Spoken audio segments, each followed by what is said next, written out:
The moment Maggie Atwood rode into Dusty Creek, New Mexico, on a borrowed mule with nothing but a carpet bag, $32, and a letter from a man she had never met, she knew her life was about to change in ways she could not yet imagine. The year was 1878, and the town of Dusty Creek sat like a sun-bleached bone in the middle of the New Mexico territory, surrounded by red mesas and scrubland that stretched endlessly in every direction. It was a place that demanded something from a person: courage, or stubbornness, or perhaps both, and Maggie Atwood had always had a good measure of each. She was 24 years old, brown-haired, sharp-eyed, and tired in a way that had nothing to do with the long journey from Missouri, and everything to do with the life she was leaving behind. She had answered the advertisement in the St. Louis Gazette on a Thursday morning, sitting at the kitchen table of her father's house after his second wife had made it abundantly clear that Maggie's presence was no longer welcome. The advertisement had been simple and plain-spoken. Cattle rancher in New Mexico territory seeks a capable woman of good character to serve as wife. Must be willing to work hard and adapt to frontier life. Respond in writing to Paul Walden, Dusty Creek, NMT. There was no poetry in it, no promises of romance or tender affection, just a practical arrangement between two people in difficult circumstances. That honesty had appealed to Maggie more than any flowery words could have. They had exchanged 3 letters over the course of 6 weeks. His were short, factual, and oddly considerate. He told her the ranch was called the Broken Spur, that he had 40 head of cattle and was building toward 100, that the nearest town was 3 miles east, and that he had a spare room she could have until they decided whether or not the arrangement suited both parties. That last part had surprised her. Most men who advertised for a mail-order bride expected the matter to be settled the moment the woman arrived. Paul Walden had given her an out, and she had respected him for it before she had ever laid eyes on him. Now, pulling her mule to a stop in front of the Dusty Creek General Store, Maggie squinted against the afternoon sun and tried to get her bearings. The town was modest, a main street with a saloon, a church, a livery stable, a doctor's office, and a handful of other establishments, all built from wood that had been bleached nearly white by the relentless sun. Horses were tied at hitching posts along the street, and a few men in worn hats watched her from the shade of the covered boardwalk with the particular brand of curiosity that small towns reserved for newcomers. "Excuse me," she said to an elderly man sitting on a barrel outside the general store. "Can you tell me where I might find the Broken Spur Ranch?" The old man pushed his hat back and looked at her with watery blue eyes. "Paul Walden's place, about 3 miles southwest, ma'am. You follow the main road out past the livery until you hit the fork by the big cottonwood, then you bear left. Can't miss it. There's a gate made from old wagon wheels." "Thank you kindly," Maggie said, and she clicked her mule forward. She found the ranch exactly as described, the gate of old wagon wheels catching the late afternoon light and throwing long shadows across the dusty trail. The house was small but solid, built from adobe with a covered porch that faced west toward the mountains. There were corrals on both sides, and she could hear cattle in the distance. A dog of uncertain breed trotted out from behind the house to investigate her arrival, and behind the dog came Paul Walden himself, wiping his hands on a cloth tucked into his belt. Maggie's first impression of him was that he was taller than she had expected. He was perhaps 28 or 29, lean in the way of men who work outdoors, with broad shoulders and dark hair that curled slightly at his temples where sweat had dampened it. His face was angular and sun-browned, and he had the kind of jaw that suggested he had opinions he kept mostly to himself. He was not a handsome man in the way that actors in daguerreotypes were handsome, but he was striking in a way that was harder to name, something in the steadiness of his dark eyes, something in the careful way he held himself. He stopped about 10 feet from her mule and looked up at her, and for a moment neither of them said anything. "Miss Atwood," he said finally, and his voice was low and even. "Mr. Walden," she answered. Something that might have been relief moved across his face, quickly hidden. "You made it." "I said I would come," she replied simply. He nodded once as though that settled something and came forward to help her down from the mule. His hands were steady and impersonal at her waist, and he stepped back the moment her feet touched the ground. "I'll see to your animal," he said. "The house is unlocked. There's water on the stove if you want to wash up before supper." "I can tend the mule," Maggie said. He looked at her with those steady eyes. "You just rode 3 miles across open country after however long you've been traveling. Let me see to the mule." She could have argued, but the offer was genuinely kind and she was genuinely exhausted. So she picked up her carpetbag and walked toward the house, and that was how it began. The interior of the adobe house was clean and sparse, with a main room that served as both kitchen and living area, a door that led to what she assumed was his bedroom, and a smaller room off the back that had a cot, a wash basin, and a window that faced east. The spare room, as he had promised. There was a woman's touch nowhere in the place. Nothing on the walls, no curtains, no small decorative objects, just the practical furnishings of a man who lived alone and saw no reason to pretend otherwise. Somehow that blankness made Maggie feel less like an intruder and more like she was arriving to something that had not yet been decided. She washed her face and hands and changed her dress, and by the time she came back to the main room, Paul Walden had returned from the corral and was setting a pot on the iron stove with the economical movements of a man who cooked for himself out of necessity rather than pleasure. "Beans and salt pork," he said, without turning around. "I can ride into town tomorrow for proper supplies if you tell me what you need."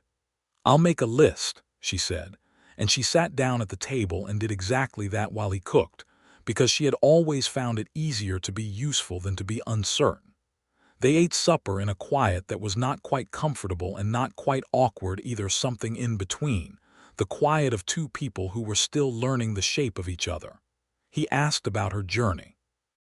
She told him about the train from St. Louis to Albuquerque and the stage from there, and the borrowed mule from the livery in Dusty Creek, because her trunk had not arrived yet, and she had not wanted to wait. He listened without interrupting, which she noted. "The trunk should come on the next stage," she said. "Thursday, I think." "I'll go in to collect it," he said. "You don't have to, it's not a problem," he said, and there was no argument in his voice, just a simple statement of fact. After supper, she washed the dishes while he went back outside to check on the horses, and she stood at the window above the wash basin and looked out at the desert evening, which was coming on fast and painted in shades of orange and deep violet that she had never seen in Missouri. The air smelled of dust and sage and something clean she couldn't name, and for the first time since leaving home, she felt something settle in her chest that was not quite peace, but was at least the beginning of it. The first week was a careful dance of routine and boundaries. Maggie took over the cooking without being asked, because the meals she prepared were simply better than what Paul Walden was making for himself, and he acknowledged this with a single quiet "thank you" the first evening, and said nothing more about it, which she took to mean he accepted the change without resentment. She also discovered very quickly that there was a great deal of work to be done on the ranch that did not require strength so much as attention and persistence, mending fences that had been patiently waiting for someone with time to spare, organizing the root cellar that had become a haphazard jumble, caring for the kitchen garden that had been planted but not properly tended. Paul watched her take these things on with an expression she couldn't quite read. He was not a man who said much, but he was not cold. There was a warmth somewhere underneath the quietness, like an ember kept carefully sheltered from the wind. She saw it in the way he always made sure the coffee was ready before she woke, and in the way he had nailed a new hook beside her door without mentioning it, so she had somewhere to hang her coat, and in the way he called the dog off when it got too rambunctious around her, until the dog had decided she was acceptable and begun sleeping at her feet in the evenings. The dog's name was Biscuit. She learned this when she asked, because the dog had clearly been named by a man who was not particularly invested in poetry. Why Biscuit? She asked one evening while the three of them sat on the porch watching the last of the light leave the sky. He showed up one morning when I was eating breakfast, Paul said. She considered this. That's the whole story. That's the whole story, he confirmed, and there was just the faintest edge of humor in his voice, a quality she was learning to listen for. She laughed before she could help it, a genuine laugh that surprised both of them. He turned to look at her with those steady eyes, and she thought she saw something shift in them, something that moved and then was still again, like a fish seen for a moment beneath dark water. "You've got a good laugh," he said quietly. She felt heat come to her face and looked away at the darkening desert. "Thank you," she said, and they sat in silence until the stars came out. And by the time she went inside, something had changed between them in a way that was small and enormous at the same time. The second week brought trouble, as trouble tends to do in the New Mexico territory, which was not yet 11 years old as an organized territory and had no shortage of disputes, both large and small. It began with Paul coming in for the midday meal with a set look to his jaw that told her something was wrong before he said a word. "Harlan Greer was out by the eastern fence this morning," he said, hanging his hat on the door peg. "Who is Harlan Greer?" She asked, setting a bowl of corn porridge on the table. "My neighbor to the east. He's been running cattle on disputed land for 2 years. Paul sat down and looked at his food without eating it. He's claiming the eastern quarter of my range, says he has a survey from before my deed that gives him the right to it." Maggie sat down across from him. "Do you have papers for the land?" "I do, filed at the county seat in Santa Fe." "Then you have the law on your side." He looked up at her with an expression that was almost amused in a bleak sort of way. "The law and Harlan Greer are not always pointed in the same direction," he said. "He's been in this territory longer than the law has been paying close attention, and he has friends in places that matter." Maggie thought about this carefully. "Then you need to be smarter than him," she said. "That's the plan," he agreed. "I've written to the land office in Santa Fe requesting a copy of my survey and the deed. I need documentation to make the case stick." "Can you ride to Santa Fe yourself?" "Not now. It's calving season. I can't leave the herd." "Then let me go," she said.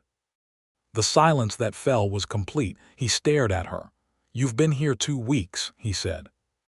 "I know how to read and write, I know how to travel, and I'm a woman, which means Harlan Greer probably hasn't thought to watch for me at all," she said.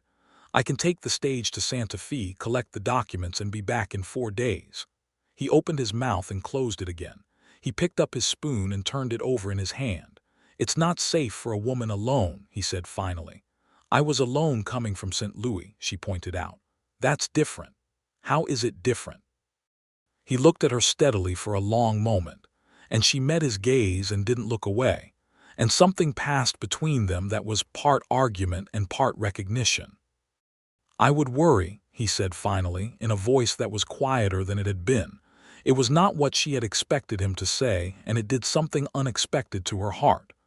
"I'll be careful," she said softly, "and I'll be back." He agreed reluctantly, and she left on Tuesday's stage. Santa Fe in the spring of 1878 was a city in transition, old adobe and new ambition existing in uneasy proximity. The Spanish and Mexican history of the place still visible in the architecture and the faces of the people. The American territorial government asserting itself, with buildings and offices that had the self-conscious look of institutions trying to appear established before they actually were.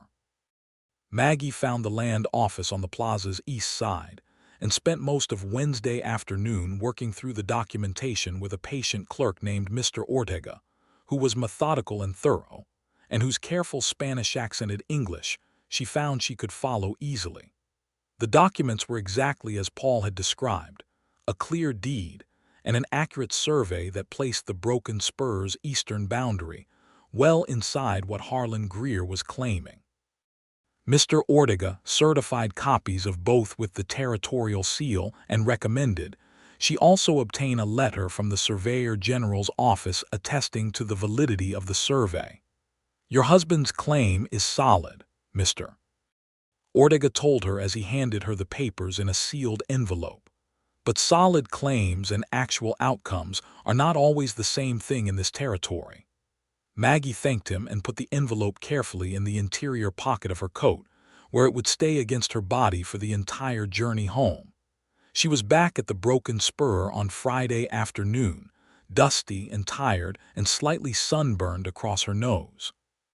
Paul Walden was coming out of the barn when the hired man from town dropped her at the gate, and she watched him go very still when he saw her, and then he came toward her faster than she had seen him move before. He stopped a few feet away and looked at her as though he was taking inventory. "You're all right," he said. "I said I would be," she reminded him. "That doesn't mean I was less worried," he said, and there was something in his voice that was entirely unguarded for just a moment before it closed up again. He took her bag from her hand. "Come inside. The coffee's hot."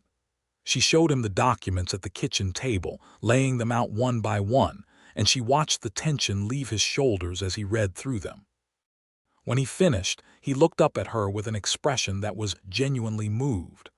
"I didn't expect you to manage the Surveyor General's letter," he said. That was more than I asked for." "You asked for documents," she said. "I got you the best ones available." He was quiet for a moment, looking at the papers. "Thank you, Maggie," he said. It was the first time he had used her first name. She felt it like a warm current moving through her, slow and certain. "You're welcome, Paul," she said. And when he looked up at her again at the sound of his own name in her voice, the look in his eyes was something she felt herself reaching toward without quite meaning to. The confrontation with Harlan Greer came sooner than either of them had hoped. He arrived at the Broken Spur on a Saturday morning with two of his ranch hands, riding horses that were considerably better than the average and looking like men who expected to be the largest presence in any room they entered. Greer himself was a broad, florid man in his mid-50s with a silver-streaked mustache and the careful smile of someone who had learned to weaponize friendliness. Maggie was hanging laundry when they rode up, and she watched from the side yard as Paul came out to meet them on the porch. She dried her hands on her apron and moved quietly toward the house, not running, just moving with purpose. "Walden," Greer said from his saddle, making no move to dismount. "I hear you've been writing letters to Santa Fe." "I have," Paul said easily. He was leaning against the porch post with his arms crossed and he looked unhurried. "Collected some interesting documents while I was at it." Greer's smile didn't change. "Now there's no need to make this complicated. I'm offering you a fair price for the eastern quarter. You don't need that land and I do. Simple business." "It's not for sale," Paul said. "Everything's for sale," Greer said pleasantly. "Not this," Paul said, and his voice was flat and final in a way that wasn't aggressive but left absolutely no room. Maggie came through the front door of the house with the envelope from Santa Fe in her hand. She stood beside Paul on the porch and looked at Greer with the same calm directness she had learned as a girl helping her father negotiate livestock prices. "Mr. Greer," she said, "my husband has a certified deed and a surveyor's letter from the Territorial Surveyor General confirming the boundary of the Broken Spur. If you'd like to continue this conversation, I suggest doing it through proper legal channels in Santa Fe, where these documents are on file." Greer looked at her for a long moment, recalibrating.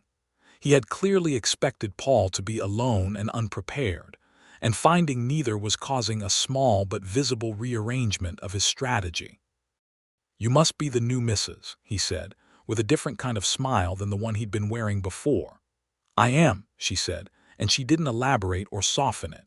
Greer looked between her and Paul for another moment, then pulled his horse around with a casual ease that was meant to look like departure was his idea.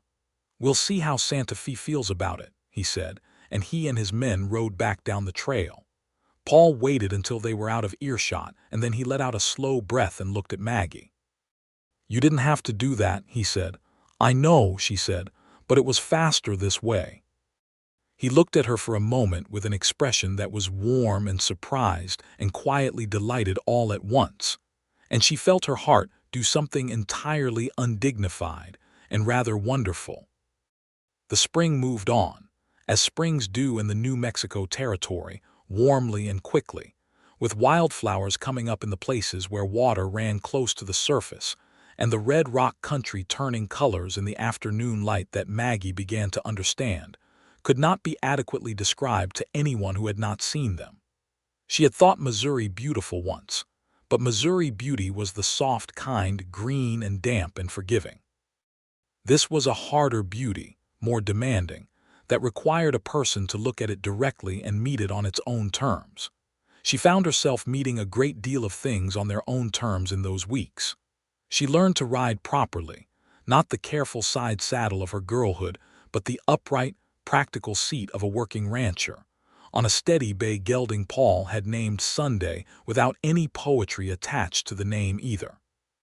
She learned to read the land's small signals, which dry creek beds still carried water near the surface, which direction the weather came from, what the cattle's behavior meant when it changed in small ways. Paul taught her these things in his quiet, patient way, without condescension, and without making a performance of the teaching. And she watched him. She couldn't help it. She watched the way he worked with animals, which was gentle and firm in equal measure. She watched the way he talked to the two hired men who came in for the busy season, a young man named Cisco and an older hand named Walt, with a straightforward respect that made no distinction between his own authority and their dignity. She watched the way he moved in the landscape as though he and it had come to an understanding, and she thought about how different he was from every version of a man she had encountered in her life before. There had been a boy in St. Louis who had wanted to court her when she was 19, and he had been charming and careless in the way of young men who have been told they are charming and have believed it. There had been her father, who was good and had loved her, but whose love had been the kind that required her to be quiet and small and grateful. Paul Walden required nothing of her at all except what was honest and practical, and that, she was discovering, was the most freeing thing she had ever encountered. It was on an evening in late April, 3 weeks after the confrontation with Greer, that something cracked open between them in a way that could not be put back the way it had been. She had been sitting on the porch after supper, watching the last of the sunset paint the sky in colors that made her chest ache with the sheer excess of it, when Paul came and sat beside her. Not in the chair he usually took, which was the one further from her, but in the closer chair, the one within arm's reach. She didn't comment on it. The dog settled between them on the porch boards. "I have to tell you something," he said after a while. She looked at him. The side of his face in the last of the light was all strong angles and contained feeling. "I wasn't sure about this arrangement," he said. "Not because I doubted your character, your letters were honest and I appreciated that, but because I haven't always done well with people, with caring about them." He paused, and she had the sense that the words were not easy for him, not because they weren't true, but because truth was something he handled carefully. "My wife died 4 years ago, fever. We were only married 2 years. "I'm sorry," Maggie said, and she meant it simply. He nodded once. "Her name was Clara. She was a good woman, and I failed her in some ways I won't repeat and could not fix.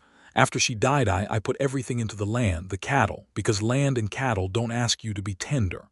The honesty of that cut straight to the center of her, and she felt her eyes sting. "And then you advertised for a wife," she said softly.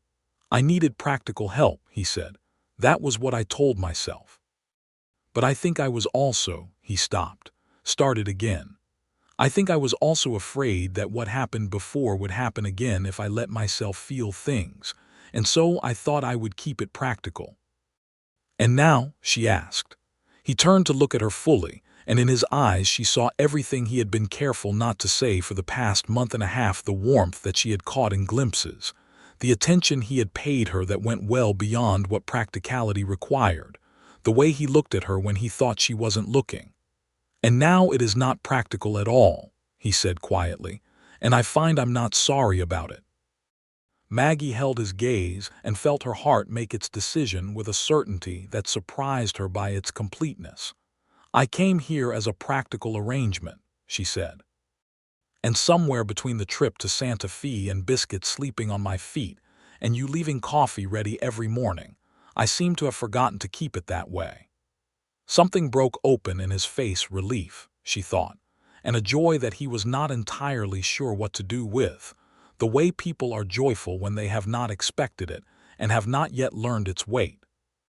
He reached across the space between them and took her hand, and she let him, and they sat together in the dark desert evening with the stars blazing overhead, saying nothing more, because nothing more needed to be said at that particular moment. They were married in the small white church in Dusty Creek on the first Saturday of May, 1878, by a minister named Reverend Hale, who had the weathered quality of a man who had been performing frontier marriages long enough to have stopped requiring that either party be nervous. Cisco and Walt were there, and the doctor in town, a quiet woman named Dr. Jessamine Cole, who had set up practice the previous year, and whom Maggie had liked immediately, and a handful of other townspeople who came because Dusty Creek was small enough that a wedding was worth attending. Maggie wore her best dress, which was a dark blue that matched the evening sky, and she had done her hair the way her mother had taught her, before her mother died, and when she stood at the front of the church and Paul Walden walked to stand beside her, he looked at her with an expression she thought she would carry with her for the rest of her life. "You look," he started, and then seemed to lose the end of the sentence, which was so unlike him that she felt a sudden rush of tenderness so intense it made her dizzy. "Thank you," she said softly, sparing him the finish. He said his vows in a voice that was steady and quiet and deeply meant, and she said hers the same way, and Reverend Hale pronounced them husband and wife with a firmness that suggested he had never had cause to do it twice for the same people, and didn't intend to start now. After, there was a small gathering at the general store where Mrs. Delgado, who ran it with her husband, had laid out food and someone had produced a fiddle. The music was cheerful and a little rough, and Maggie danced with Paul in the dust outside the store's open door, his hand warm at her waist, and she thought with a clarity that surprised her that she was happy. Not the nervous, qualified happiness of someone waiting for the other shoe, but the plain and immediate kind, the kind that is simply present in the body like warmth. "Are you glad you came?" he asked quietly as they swayed together while the fiddle played. "More than I expected to be," she admitted. He smiled at her, and it was the rare full version of his smile, the one she had seen only a few times, and it transformed his face into something she could not look away from. "Good," he said. "I am too. More than I expected." They rode back to the broken spur in the blue dusk, side by side on horseback with Biscuit running ahead on the trail, and the desert was vast and quiet around them, and it was theirs. Summer came to the New Mexico territory with a force that demanded respect. The heat was ferocious by July, pressing down from a white sky that held the sun like a furnace, and the work on the ranch was shaped by it starting before dawn, resting through the worst of the afternoon hours, returning to work in the long golden evenings. Maggie adapted to this rhythm with a willingness that surprised even herself. She had not been a woman built for idleness, but she had also not known until now the particular satisfaction of labor that belonged to you, on land that was yours, in a life that you had chosen. She and Paul settled into a life together that was not always easy and was not always peaceful. They disagreed about things, sometimes sharply, because they were both people who had their own clear thoughts about how things ought to be done. She thought he was too slow to ask for help when he needed it. He thought she took on too much without telling him. They said these things to each other plainly, and they listened, and they adjusted, and that process of plain speaking and genuine listening turned out to be the architecture on which everything else was built. She learned things about him that his letters in the first weeks could not have told her, that he had nightmares sometimes, left over from a period before the ranch that he did not speak of in detail, and that on those nights He rose before dawn and went to sit on the porch until the sky began to lighten, and she had taken to rising with him and sitting beside him without speaking until the darkness passed. That he had a dry, precise wit that only emerged when he felt entirely comfortable, and that making him laugh, the real, full laugh that he gave so rarely, was one of the great pleasures she had discovered. That he read, carefully and widely, from a collection of books on the shelf beside the fireplace that was the one personal indulgence he had permitted himself, and that on winter evenings he would read aloud to her in that low, even voice, and she would sit with her mending and feel completely content in a way she had not known was possible.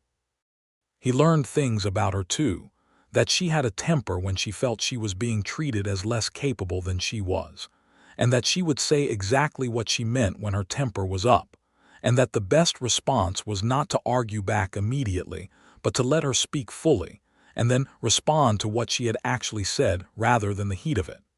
That she was fiercely protective of people she cared about. That she had a gift with animals that she had never recognized as a gift, because no one had told her it was unusual to be able to calm a frightened horse with 2 minutes of quiet attention. That she carried her mother's absence like a careful wound that she tended privately, and on the anniversary of her mother's death, she went very quiet and needed to be left alone, except for the knowledge that he was nearby. In July, trouble with Harlan Greer returned in a new form. The dispute over the eastern boundary had gone to the land office in Santa Fe, and the documentation Maggie had collected appeared to have decided the matter in Paul's favor.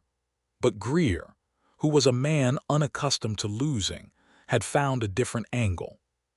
He began to interfere with the water source that fed the Broken Spur's northern range, a situation that Paul discovered when he rode out one morning to find the creek that normally ran through that section of land had been deliberately diverted upstream on Greer's property. "He can't do that legally," Maggie said when Paul came back to the house with dirt on his knees from where he had crouched to examine the diversion. "Legally, no," Paul said. "But he's done it, and proving it takes time, and in this heat the cattle need water now." Maggie thought for a moment, then said, "I'm going to talk to Dr. Cole." Paul looked at her, uncertain of the connection. "The doctor?" "She's been here longer than we have, and she knows everyone in this county," Maggie said. "She'll know who else Greer has done this kind of thing to." It turned out Dr. Cole knew exactly who else Greer had wronged over the years: 3 neighboring ranchers who had suffered various forms of interference from him, none of whom had found sufficient common cause to act together before. With Maggie as the connective thread between them, meeting each one in turn and making the case plainly and practically, they formed a coalition and wrote a joint letter to the territorial governor's office in Santa Fe, documenting a pattern of behavior that went considerably beyond a simple boundary dispute. The governor's office responded within 3 weeks, dispatching a territorial marshal named Decker to investigate. Decker was a quiet, thorough man who took depositions from all 4 ranchers and physically inspected the diversion at the creek. Within a month, Greer had been ordered to restore the watercourse and fined substantially for the diversion. He did not come to the Broken Spur again. "You did that," Paul told Maggie the evening they received the marshal's final letter confirming the resolution. "We all did it together," she said. "You made it possible for it to happen together," he said firmly. He was looking at her with that warm, steady quality in his eyes that she had come to recognize as his version of deep feeling, contained and quiet on the surface, but unmistakable if you knew where to look. "Maggie, I want you to know what you've brought to this place, to my life. I didn't know it could be like this." She set down the letter and looked at him across the kitchen table. The evening light came through the window and made the room gold. "Like what?" she asked, though she thought she knew. "Like having someone," he said simply. "A real someone, not an arrangement, a person who is entirely herself and who is here because she chose to be. I didn't know that was something I was allowed to have." She stood up and crossed to him, and he rose too, and she put her hands on either side of his face, which she had not done before. It was the most tender thing she had done, more intimate in its way than anything else between them, and she looked straight into his eyes. "It is absolutely something you are allowed to have," she said. "And so am I." He put his arms around her and held her there in the golden kitchen, and it was exactly right and exactly enough. The autumn of 1878 brought the completion of the calving season's count, 43 new calves, which put Paul's herd well over 80 head, closer to the 100 he had been building toward. He was pleased in the quiet, self-contained way he was pleased by things, and Maggie was pleased on his behalf in her rather more demonstrative way, which made him smile in that rare full way of his. It also brought the arrival of a letter from Maggie's older brother James, who had been in Colorado since before she had left Missouri. James had been a miner, then a failed miner, and for the past year she had not heard from him, which had been a worry she carried quietly. The letter was from Denver, and it said that he was well, that he had taken work with a freight company, and that he had heard she was married and wanted to know if she was all right. She wrote back immediately and told him about the ranch, about Paul, about Dusty Creek and Dr. Cole and Cisco and Walt and Biscuit, and about the life she had made in the desert that she had not expected to love and had somehow come to love deeply. She also told him in plain terms that he was welcome at the Broken Spur whenever he wanted to come. "Are you sure about that?" Paul asked when she told him. Not with any reluctance, more with the careful courtesy of a man who wanted to be certain he was not imposing anything on her. "He's my brother," she said, "and this is my home." "Yes, I'm sure," Paul nodded. "Then he's welcome," he said, as simply as that. James arrived in November, thinner than Maggie remembered and with a guarded look about him that told her the past year had been harder than the letter had let on. He was 31, dark-haired like their father, and he had the self-protective wariness of someone who had been disappointed often enough to protect himself from expecting otherwise. He watched Paul with careful neutrality at first, the way men do when they are measuring a stranger who has entered their family in their absence. And Paul, to his credit, made no effort to charm James or to perform approval. He simply treated him as a person worthy of consideration and space, and after 3 days of this, Maggie caught James watching Paul with an expression that had moved from neutral toward something approaching genuine regard. "Your husband doesn't say much," James told her one afternoon while Paul was out with the cattle. "No," she agreed, "but what he says is worth hearing." James considered this. "He looks at you like you're, I don't know, like you're necessary." Maggie felt warmth spread through her at that. "He is a good man," she said simply. "Better than I expected," James admitted, which from James was a significant compliment.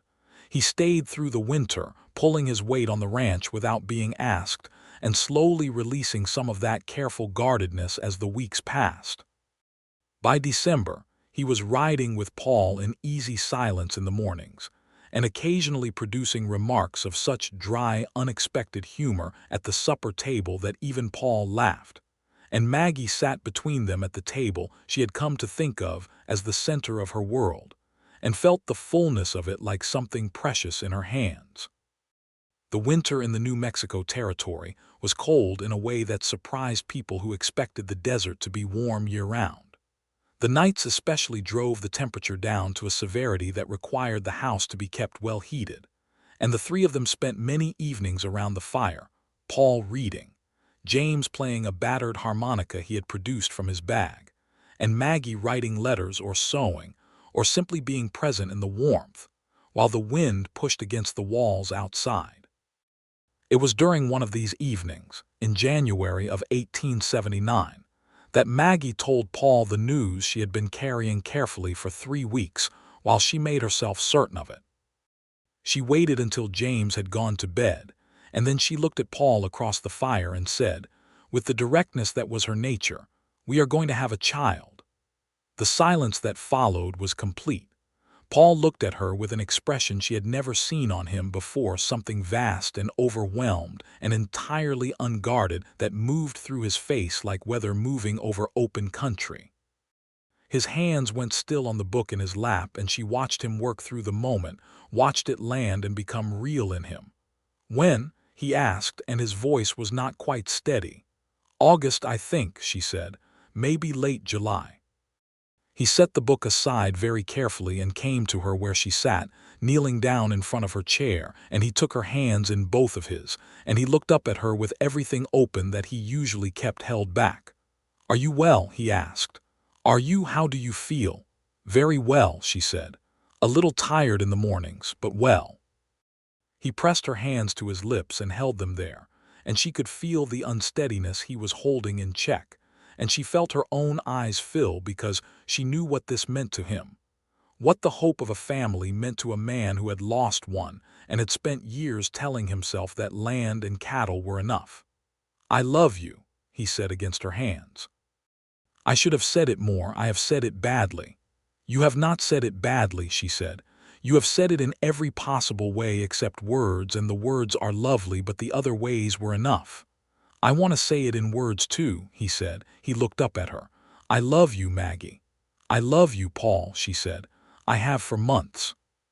He stood and gathered her to him, gently, as though she were something he had been trusted with and intended to honor that trust completely. And she tucked her face against his shoulder and listened to his heartbeat, steady and present and real. Spring came early in 1879, and with it came an unexpected complication in the form of a neighboring family named the Benavides, who ran sheep on the land to the west of the Broken Spur. Old customs of the territory held a traditional tension between cattle ranchers and sheep ranchers, old grievances about grazing land and water. And while Paul had always maintained a civil distance with them, there had never been any actual friendship. But Maggie had encountered Senora Benavides at the general store in town, and found her to be a formidably practical woman of about 50 with warm eyes and absolute opinions, and the two of them had gotten along immediately in the way that practical women do. It was through Senora Benavides that Maggie learned something that troubled her deeply, and that she brought straight home to Paul. "She told me that the county is planning to restrict grazing on the commons south of town," Maggie said, sitting across from Paul at the kitchen table with the kind of directness that meant the news was important. "Apparently there's a new ordinance being proposed that would require all grazing permits to be renewed with fees that the smaller operations, both cattle and sheep, couldn't reasonably pay. The big ranchers like Greer could pay it easily. The small ones can't." Paul was quiet for a moment. "That kind of ordinance would favor the operations that already have money and push everyone else out," he said. "Exactly," Maggie said. "And the Benavides have been on this land since before the territory was organized. Their family has been here for 3 generations. Paul was quiet again, this time for longer. "I need to think about how to address this," he said. "Senora Benavides mentioned that several families are planning to speak at the county meeting next week," Maggie said, "but they need voices that the county commissioners recognize." "They recognize me," Paul said, with the quiet self-knowledge of a man who understood how standing and visibility work in a small community. He looked at Maggie. "I'll be at that meeting." "We both will," she said. The county meeting was held in the schoolhouse, which was the largest public indoor space in Dusty Creek, and it was crowded in a way that told Maggie the issue mattered to more people than she had realized. The Benavides family was there in force. Senora Benavides and her husband Eduardo and their 2 adult sons, along with other ranching families, some of them the same ones who had united against Greer's water interference the previous summer. What Maggie had not anticipated was the presence of 3 Mescalero Apache men at the back of the room, watching the proceedings with the careful attention of people who understood perfectly well that decisions made in this room could affect them even if they had no formal standing in it. The Mescalero had their reservation to the east, but they had traditional seasonal patterns of movement through this country that predated the territory by centuries, and grazing restrictions on the commons would affect those patterns in ways that had nothing to do with cattle or sheep. She nudged Paul and directed his attention to the three men with a small movement of her eyes. He looked, understood, and nodded once. The county commissioner, a man named Halbert with the careful aloofness of someone who had decided that dignity consisted of not being moved by argument, read the proposed ordinance aloud with the air of a man who expected it to be approved without much fuss. It was not approved without fuss. Paul spoke first, and he spoke quietly and factually, which was his way, laying out the economic reality of the ordinance's effect on small operations in terms that the commissioners could not pretend were inaccurate. Then Senora Benavide spoke, in English that was precise and formidable, about her family's history in this territory, and the way the ordinance would function as a dispossession of people who had been there longest and had the fewest resources to fight it. Then two more ranchers spoke, and Dr. Cole spoke, and Maggie spoke last of all with the cool, organized practicality she had applied to every problem she had encountered since arriving in New Mexico, presenting a clear breakdown of who would benefit and who would be harmed, and why the harm outweighed the benefit by any measure that was not purely self-serving. The ordinance was tabled, which was not the same as defeated but was better than passage, and Halbert promised to bring a revised version before the next meeting. Maggie was not naive enough to think the matter was entirely resolved, but the room had demonstrated something that mattered more than any single ordinance, that the various families and interests of this corner of the territory could speak with a common purpose when the cause was clear enough. Afterward, one of the Apache men, who introduced himself as Thomas Lame Deer, a man in his 40s who spoke English with the measured precision of someone who had learned it as a tool rather than a mother tongue, came to speak to Maggie and Paul. He thanked them for raising the water access issue, which affected his people's seasonal movements for reasons connected to, but separate from the cattle and sheep operations. Paul listened carefully and responded with a respect that was genuine rather than performed, and the conversation between the two men lasted longer than Maggie had expected and ended with a quiet kind of understanding that she thought might develop into something important over time.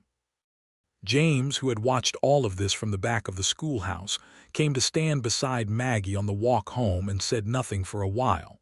Then he said, "I didn't know a place could be like this." "Like what?" she asked. "Full of people trying to figure it out together," he said, "rather than just each person trying to take what they can." Maggie thought of Missouri, of her father's house, of the pinched and careful world of her girlhood.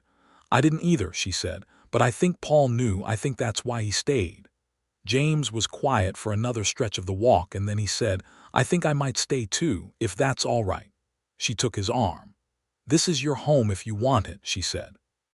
Summer arrived with its full force in July of 1879, and Maggie, very pregnant and utterly unwilling to let her condition alter her fundamental nature, continued to manage the kitchen garden and the domestic operations of the ranch, with modifications that she made herself rather than accepting them from anyone else. Paul watched this with a combination of admiration and barely concealed anxiety that she found both touching and occasionally amusing. "I am not made of glass," she told him one afternoon when she caught him hovering while she carried a basket of vegetables in from the garden. "I know that," he said. "You are hovering," she said. "I am being attentive," he said, with a dignity that made her laugh. "You can be attentive by sitting on the porch and trusting that I will ask you if I need assistance," she said. He sat on the porch, but he watched her from there with such careful, transparent attention that Biscuit, catching the energy of it, sat beside him and watched her too, and the two of them staring at her with identical expressions of vigilant concern made her laugh so hard she had to set down the basket. Dr. Cole came out to the ranch in the first week of August, when Maggie's time was close, and took up residence in the spare room, the same room Maggie had slept in herself during the first days after her arrival, which now felt like another era entirely. Dr. Cole was a calm and competent presence who had delivered dozens of babies in the territory, and had a way of making the whole enterprise seem manageable without minimizing the real difficulty of it. The child came on the 10th of August, in the long, cool hours before dawn, while the desert stars were at their most brilliant, and a light wind moved through the open window. Paul was in the house. She had made it clear he was not going to be made to wait in the barn the way men were traditionally expected to, and Dr. Cole had agreed with brisk practicality, sitting on the other side of the door, and Maggie was aware of his presence there through the hours of it, a solid, patient awareness that she drew strength from. The child was a boy. He came into the world with the focused energy of someone who had somewhere to be, and his first sound was not quite a cry so much as a definitive declaration. And Dr. Cole put him in Maggie's arms with the satisfaction of a job well done, and went to open the bedroom door. Paul stood in the doorway, and in the lamplight Maggie saw his face change in the way she had seen it change when she had told him about the child 6 months before, that vast, overwhelmed openness, but now intensified into something she had no previous word for and would spend years trying to describe. "Come see your son," she said softly. He crossed the room and sat beside her on the edge of the bed and looked at the baby in her arms with an expression of complete and helpless love, and she watched him fall entirely without reservation, and she felt the same thing happening in herself simultaneously, the two of them together on the edge of a new world. "What shall we name him?" she asked. Paul looked at her. "Do you have a thought?" "I thought Thomas," she said, "after my father, his middle name." Paul was quiet for a moment. "Thomas Walden," he said. "That's a good name." "Thomas Paul Walden," she said. He looked at her sharply, and the emotion in his face was fierce and grateful and quietly broken open. He said nothing because there was nothing adequate, and she understood perfectly. James, who had been awake in his room down the hall and had clearly heard the change in the house when the crying began, appeared in the doorway a few minutes later with his dark hair disheveled and an expression of anxious hope. When he saw them, the three of them together on the bed in the lamplight, something in his face let go that had been held for a long time. "A boy?" he asked. "Thomas," Maggie said. "Come meet your nephew." The autumn of 1879 was the most beautiful Maggie had yet seen in New Mexico, though she suspected she might simply be seeing it more clearly than before. Thomas Paul Walden grew and thrived with the focused intensity of babies who are entirely surrounded by love. And the ranch grew around him as the herd reached 95 head, and Paul began plans to expand the corrals to accommodate the 100 he had been working towards since before Maggie had arrived. James had decided to stay and had made himself into a genuine part of the ranch's operation, taking on the management of the supply runs to town and the relationships with the freight companies with a natural aptitude that surprised everyone, including himself. He was happier than Maggie had seen him since childhood, and she thought often that in coming out to find her, she had found him too, had found the brother she had lost in the slow attrition of difficult years. One evening in October, with Thomas asleep in the small wooden cradle Paul had built with a focus and care that he had given to no other project before or since, Maggie and Paul sat on the porch in the blue evening and looked out at the desert and the mountains beyond it. "I want to tell you something," Paul said. She turned to look at him, recognizing the tone, the same one he had used when he had told her about Clara, the same measured directness that meant he was saying something true and considered. "I came out to this territory 9 years ago," he said. "After the war I was 17, and the war was over, and everything I had known was finished. My family's farm in Virginia was destroyed, my 2 older brothers were dead, and my father, he was not the man he had been. I came west because west is where men go when they don't know what else to do." He paused. The evening was very quiet around them. "I built this ranch from nothing, and it was good work and it gave me something to hold on to, but I think I built it as a substitute for living rather than the setting for it." He looked at her. "And then you wrote me a letter and you came, and you showed me by everything you are what the setting is supposed to be for." Maggie felt tears on her face and didn't try to stop them. "Paul," she said. "I want to build a second room," he said. For Thomas when he's older, and I want to plant more cottonwoods along the western fence, and I want to put a real wooden floor in the kitchen because the adobe is hard on your feet in the mornings." He stopped. "I want a life is what I'm saying. I want the actual life, not just the evidence of it." "We already have it," she said. "We do," he agreed. "I just wanted to say it." She reached over and took his hand, the way he had taken hers that first evening on this same porch, and they sat together while the stars came out one by one over the desert that had become, against all expectation, exactly where she was supposed to be. The winter of 1879 into 1880 was cold and clear, with less snow than usual, and the concerns of the broken spur were the ordinary concerns of a working ranch in the New Mexico territory: cattle health, supply management, fence maintenance, and the comfortable rhythms of daily life. Thomas grew in the manner of healthy babies everywhere, which is to say quickly and with opinions, and Paul's face, when he held his son, retained that quality of helpless, complete love that Maggie had first seen in the lamplight of the birthing morning. He was not a demonstrative father in the way of men who perform affection for an audience, but he was present in a way that went beyond obligation up in the night when Thomas was restless, taking the baby on his rounds in the mornings in a carrier contraption Maggie had made from canvas and ingenuity, talking to the boy in a low, steady voice the way he talked to horses, which turned out to be very effective on both species. In the spring of 1880, a letter arrived from the land office in Santa Fe confirming that the grazing ordinance proposal had been formally rejected by the county commissioners, who had cited the testimony at the Dusty Creek meeting and subsequent petitions as grounds for the decision.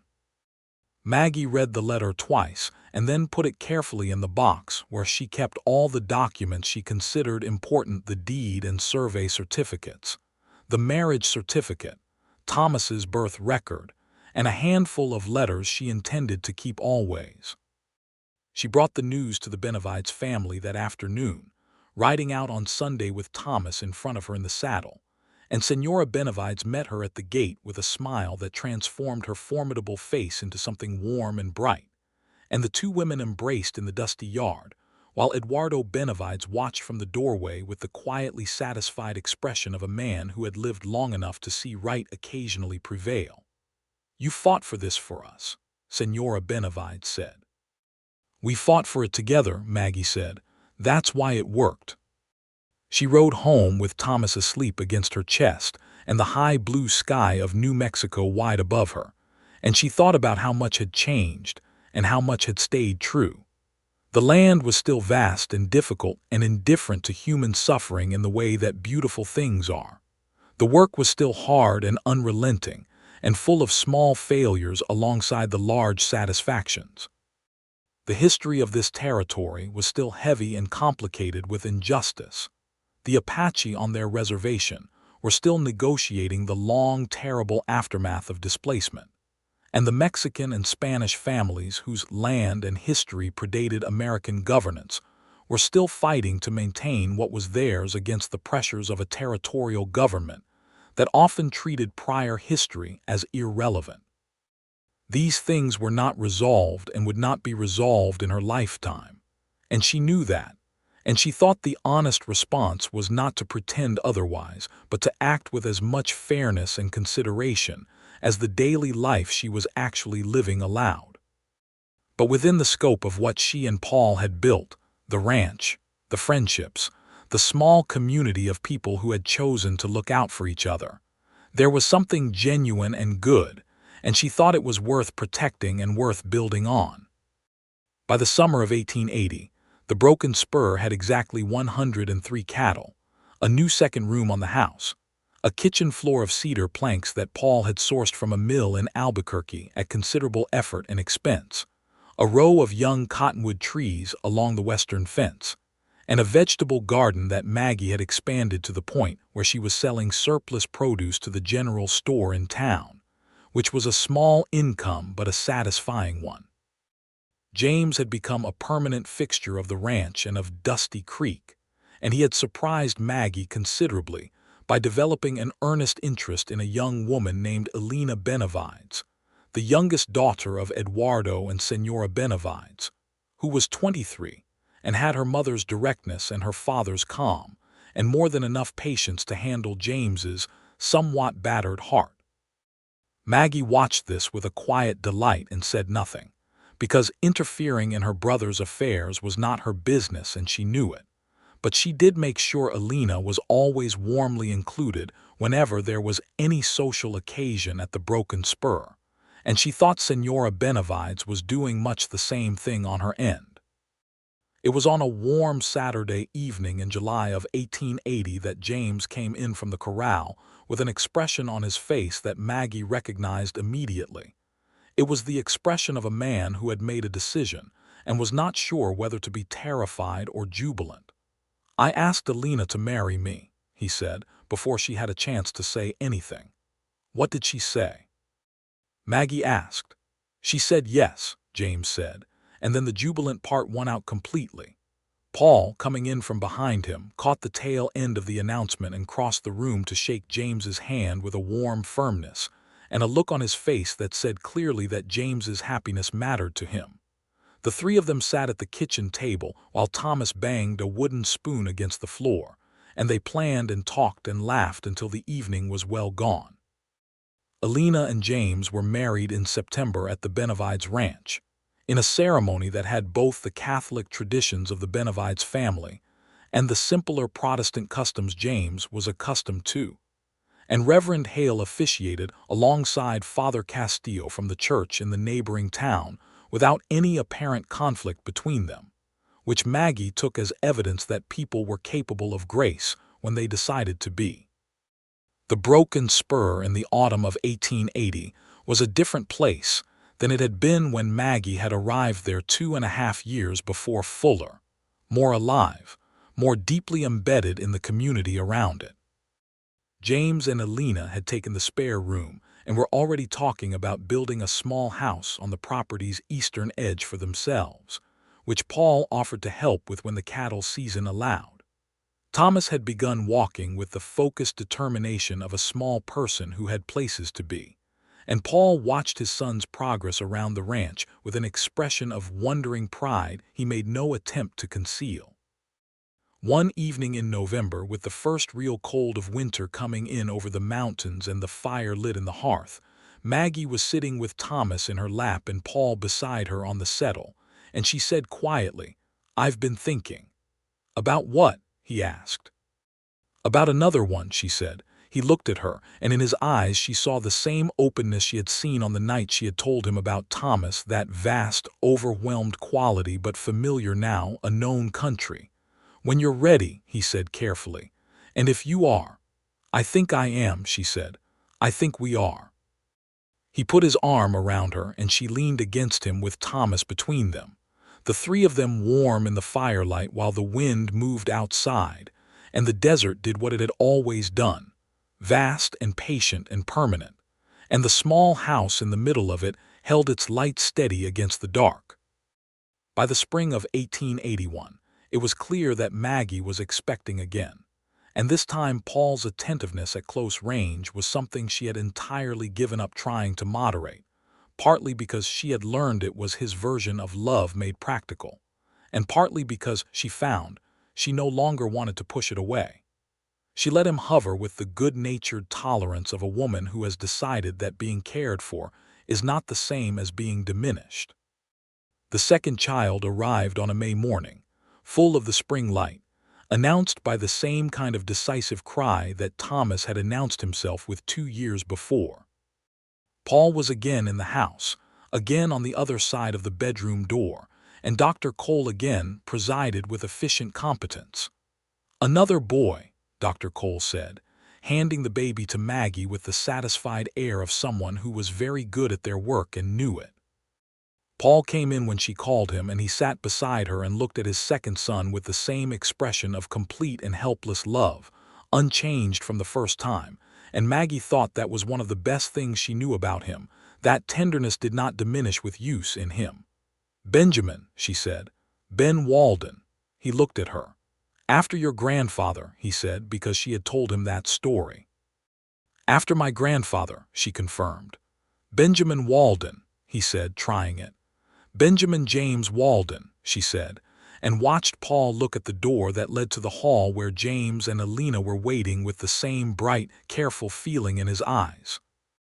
They brought the name out to James, who stood in the doorway of the bedroom holding Alina's hand, and looked at his sister holding the baby and his name in the baby's name. And Maggie watched her brother in the doorway of the room that had once been hers, and saw on his face the same thing she had felt on her first evening in Dusty Creek, the beginning of a peace that was settling in where other things had been. "Thank you," James said, in a voice that was not quite steady. "Thank you," Maggie said, "for coming when I asked."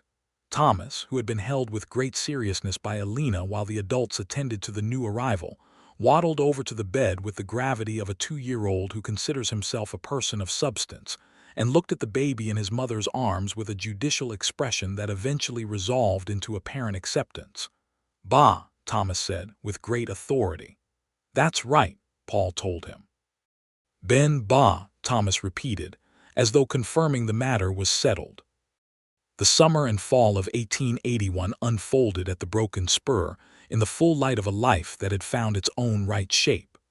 The herd had grown to 120 head, which was beyond what Paul had originally hoped for, and he had taken on a third permanent hand, a young man named Roberto, who was Eduardo Benavides' nephew, and who had been recommended so emphatically by Senora Benavides that Paul had hired him on the spot without requiring further references.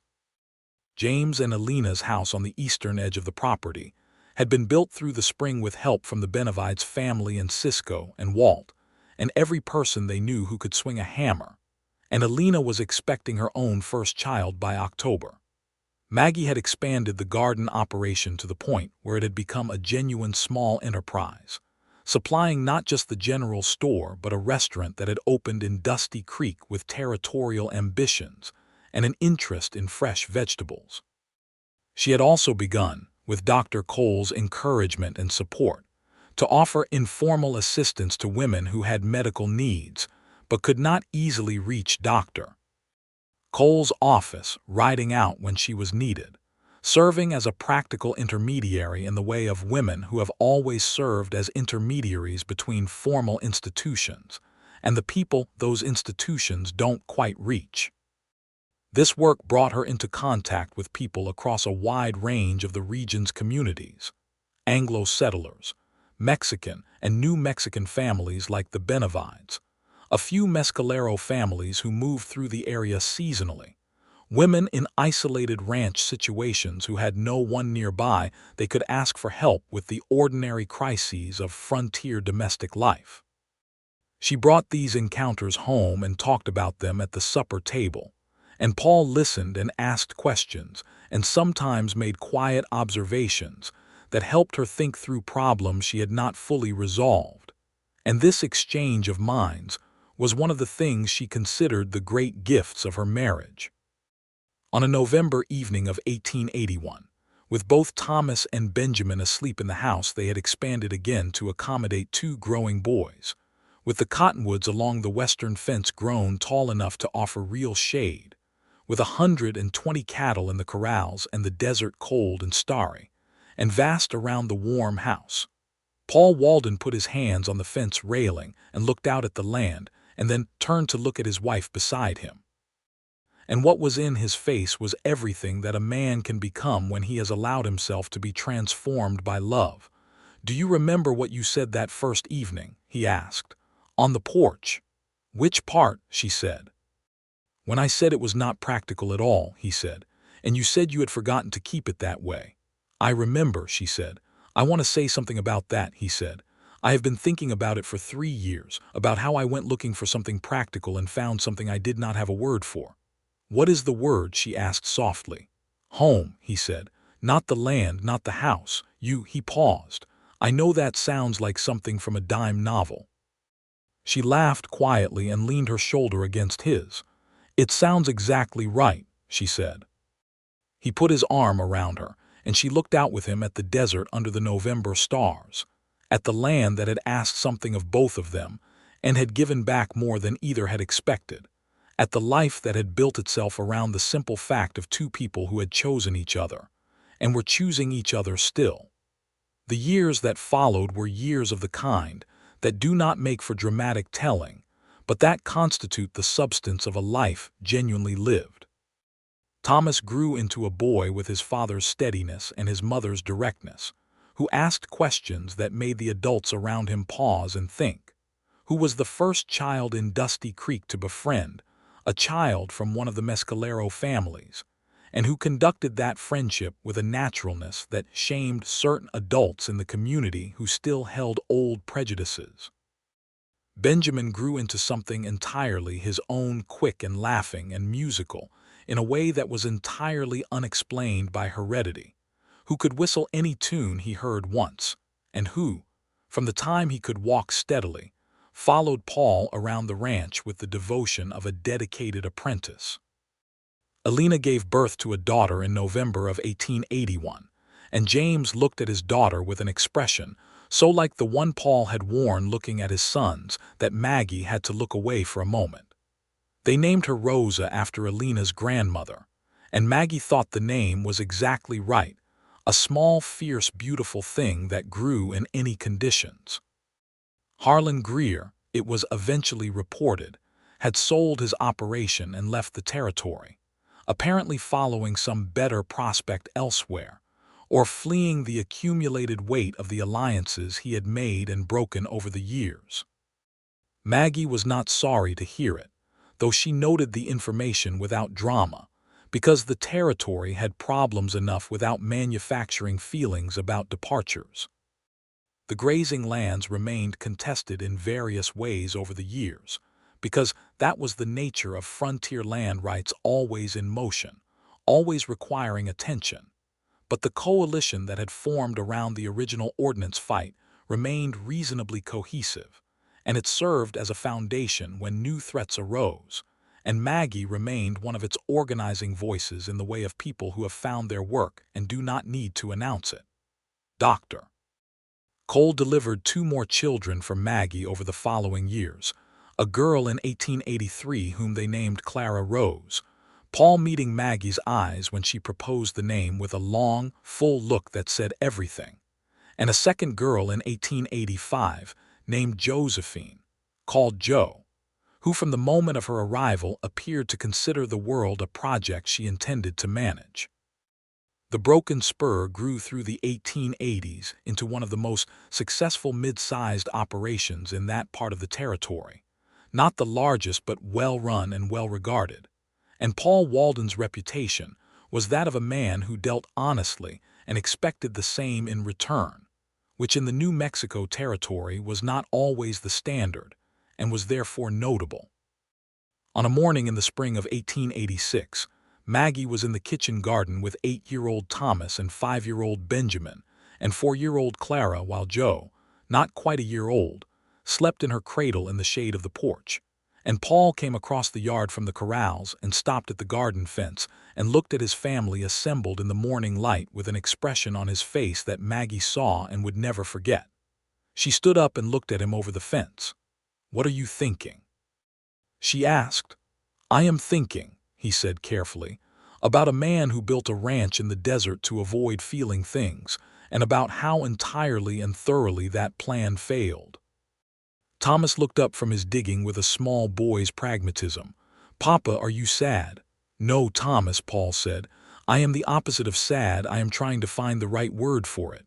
"Happy," Thomas offered. "More than happy," Paul said. "What is more than happy?" Thomas asked.